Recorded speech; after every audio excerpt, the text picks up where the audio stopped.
Essa daqui é uma saída que teve hoje de uma operação feita pelo setup que a gente usa lá dentro do Estratégias Vencedoras, né? Que é o setup da paz. Então, hoje a gente teve uma saída pela violação, o candle roxo, que aconteceu no dia 23 de junho. Teve a perda da mínima hoje, então uma operação encerrada. A última compra foi essa, no dia 28 de março. Saída agora com 58% de lucro, né? Antes dessa operação, houve essa compra aqui, ó, uma compra deslocada com prejuízo de 8%. É um setup seguidor de tendência, né? Ganha muito quando acerta, perde pouco quando erra. Aqui eu tenho, por exemplo, o Ether 3, que também teve a saída, ó. O candle roxo no dia 22, dia 23 não perdeu a mínima do dia anterior, hoje perdeu essa mínima, então hoje foi a saída. A última entrada foi essa, com prejuízo de 1,44%. Depois teve essa operação com esse lucro de hoje de 16%. Também encerra a operação. Veio o Dexco, né? Aqui a violação não ocorreu depois desse candle verde, ocorreu aqui. Se for operar só pela violação, não teria comprado. Se for operar pela abertura, iria iniciar a operação nesse candle roxo, iria encerrar com 2%. E abriria pela abertura, né, pelo setup o setup da página abertura, abriria aqui, ó, e fecharia com 39% de lucro, depois abriria novamente aqui e fecharia nesse candle com 5% de lucro, estava fora. Então é hora de comprar e é hora de vender, tudo pelas cores dos candles, né? Essas cores aqui são cores simples, né, de serem operadas, são indicadores de análise técnica que, quando confluem para uma tendência de alta, aí pinta o candle de verde, né? Isso aí tudo é de forma automática. Então, se eu estou olhando aqui agora, se eu não tenho um candle verde, então não tenho compra, né? Basicamente isso. A gente pode comprar pela violação e pela abertura, né? Eu prefiro comprar pela violação. Então, pela violação, ó, a última compra foi essa compra, porque nesse candle não teve violação do candle verde, nesse vermelho não teve violação do candle verde, mas esse aqui houve. Então, houve a compra e houve a saída hoje. 7,59% de lucro aqui em Tupi 3. Houve saída. Exetec. Também houve a saída hoje pela violação. Ó. A última compra foi essa. Comprou. Chegou a bater ali mais ou menos uns 37% de lucro. Não dá para sair no topo. Existe o drawdown. Acabou saindo com 27% de lucro. O importante é que botou o lucro no bolso. Desk 3 também a mesma coisa. Aqui foi uma compra, a última compra pela violação, com stop de 5%. Então, houve o stop de 5%, encerra a operação com stop, com prejuízo. Aqui eu compro, trago meu stop para a mina do candle roxo, trago meu stop para a mina do candle roxo e saio com 22% de lucro hoje. Então, mais uma operação. Bradesco, a mesma coisa, né? Se você for olhar a última compra, essa compra, houve um stop com 2% de prejuízo. Depois desse stop, coloco para fazer outra compra, que ocorreu aqui no dia 4 de maio, com uma saída aqui, ó, 12% no dia 31 de maio, 12% de lucro. Depois mais uma operação. Se fosse pelo setup de violação, não teria entrado, então não teria saído aqui agora, porque a ordem seria rejeitada. Beleza? Isso aqui pela violação. A última operação também de Vivit 3, compra pela violação, foi essa aqui no dia 6 de junho, saiu agora com 1,82%. Tá? Ah, Alexandre, mas poderia ter saído no topo, mas aí é outro setup. Para o setup da paz é dessa forma. Então eu estou falando mais do setup da paz para quem está fazendo estratégias vencedoras, né? Que é um curso que eu tenho pago lá dentro do vonabolsa.com.br. Quem tiver interesse, é esse setup. Então, quem está fazendo o curso, quem está lá na imersão, a gente está colocando aqui de forma prática as operações. Então, ó, 18 de maio compra, aí encerrou hoje, né, com 14% de lucro. Beleza? Quem não ficou roxo, sobe o stop para mínima do candle roxo, depois vai mudando. PTBL3, mesma coisa. PTBL3 teve uma compra aqui com o stop, né, mais ou menos aqui 9%, e para este stop de 9% não impactar de forma forte aqui no teu capital, claro que a gente vai fazer o gerenciamento de capital, né, o gerenciamento de risco para essas operações. Aí aqui eu tenho outra compra ali que foi feita no dia 25 de maio, saída hoje com 8% de lucro. E aí vai, né? Quando o mercado está de lado, né, isso aqui não vai dar lucro, né? Você vai ter alguns stops.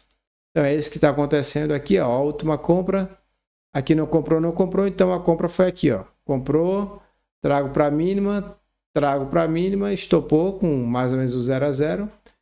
Depois teve essa outra compra e aí vai ter um stop ainda, né, nos próximos dias. E vai ser 0 a 0. E a JBS também, né? A JBS, ó, comprou e estopou com 2,26%. Lembrar que aqui não teve o candle verde, mas não violou a máxima, teve o candle verde, não violou a máxima. Então por isso que eu gosto de comprar na violação, porque comprando na violação diminui aqui os riscos. Tem algumas operações abertas, Light 3, por exemplo. Light 3 aconteceu a compra aqui 27 de abril. Tira o stop daqui de baixo, o stop inicial é visto lá no Estratégias Vencedoras, depois o stop vem para essa mínima daqui, ó. E até agora está aqui com 229% de valorização até agora. A LPK3, Estapar, também, ó, compra aqui 8 de maio, vai subindo, está até agora com 246, sem nenhuma sinalização de saída. Gilead também, né? E Duke 3, tá amanhã, se perder a mínima de hoje, tem uma saída. Então teve essa compra, ó. Stop vem aqui para essa mínima e agora o stop vem aqui para a mínima do dia de hoje. Então o stop está ali por volta dos 17,30. Se sair, vai sair com mais ou menos uns 117% de lucro. Beleza? Então é isso aqui, né? Não vou me estender muito. Falar um pouco do Ibovespa, né? Nos últimos dias. Então o Ibovespa, pela regra aqui das cores, ainda não está mandando sair. Então eu ainda estou com candle verde. Se você for tirar, né, se você quiser tirar as cores, vai ver que o candle é vermelho. Então é o que eu falei para você nos últimos dias. Eu até coloquei o gráfico do índice Brasil, né, aqui, ó, que a gente tinha uma linha de retorno, né, aqui tem uma linha, um canalzinho, né, talvez um possível canal de alta, mas aqui é só uma linha de retorno e uma linha de tendência aqui, ó, para a gente observar. Então, para um possível retorno, eu tenho as retrações de Fibonacci. Eu pego toda essa amplitude, desde essa mínima até essa máxima, e aí traço as retrações. Beleza? Então está o alvo aqui nas retrações. Se eu conseguir trazer aqui para o Ibovespa, você vai ver que é a mesma coisa. Desde essa mínima até essa máxima, eu trago as retrações, está por volta dos 115, 116 mil pontos. Bateu 116 mil pontos, eu começo a pensar em novas compras para um possível repique. Beleza? Então esse aqui que eu tenho para o Ibovespa. Hoje o mercado de ações teve um dia negativo, né? O Ibovespa, né, caiu 0,62%. É bastante ligado ao que está acontecendo no mundo, né? Os investidores estão um pouco mais preocupados, evitando arriscar. Então vou ver aqui o que foi que aconteceu no mundo. O SP500 hoje caiu 0,41%. Também, se eu for trazer as retrações, estou perto aqui de buscar uma zona de suporte. Deixa eu ver aqui ao redor do mundo também. China 11, né, caindo aqui o ETF de China, né, de China. Europa também caindo, então, né, mercado ao redor do mundo caindo.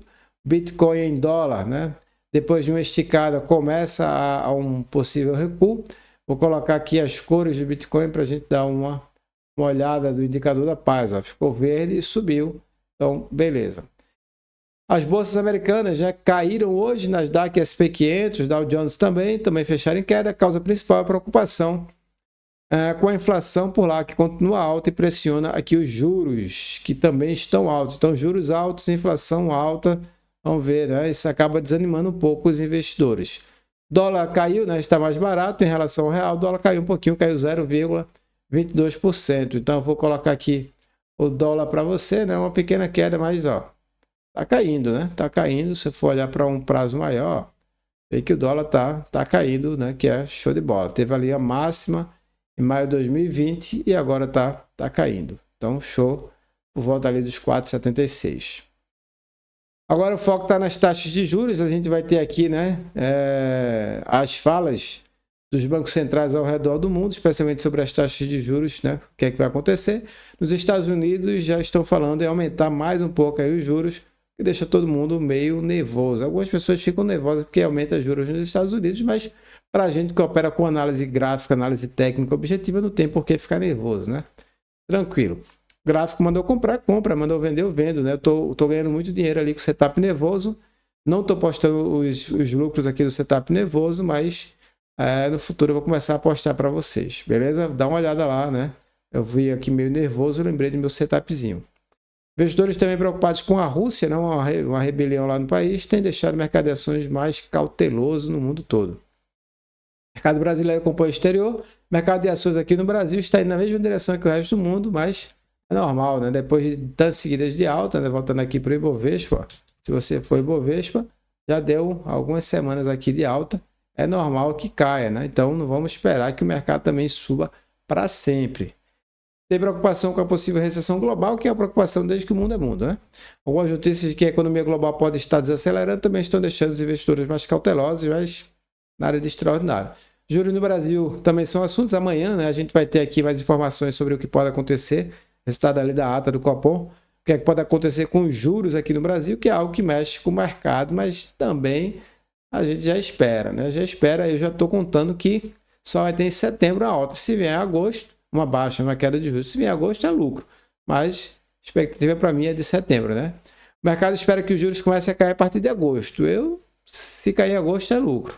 Vou ficar com expectativa, não. A inflação prevista para 2023 e 2024 foi um pouco reduzida. Então, a prevista da inflação do IPCA caiu, que é bom, né? E durante essas semanas a gente vai ter alguns eventos importantes, né? Que podem influenciar os mercados, como divulgação da ata do Copom, IPCA 15, né, inflação, né, que é quem acaba influenciando, IPCA, se o IPCA vier mais baixo ali que o previsto, né, aumentam as chances de uma queda dos juros, né, então vamos ver devagarzinho. O relatório trimestral de inflação e a reunião do Conselho Monetário Nacional, potencial, tudo isso aqui para dar uma mexida no mercado, então é bom ficar de olho, né, então eu vou olhar o quê? Essa mexida pode vir acompanhada aqui de alguns dias, ó, bateu aqui nessa mínima, se chegar tem uma notícia boa, positiva para o mercado volta a subir, né? Não me espantaria se isso aqui acontecesse. Então, eu ainda estou otimista com a Bolsa. Beleza? Se você quiser ter mais informações sobre estratégias vencedoras, acesse lá o vonabolsa.com.br. Se inscreve, não sei quando é que vai ter uma nova turma. Quando abrir essa turma, você vai ser informado. Beleza? Então é isso, foi um prazer e até o próximo vídeo. Valeu!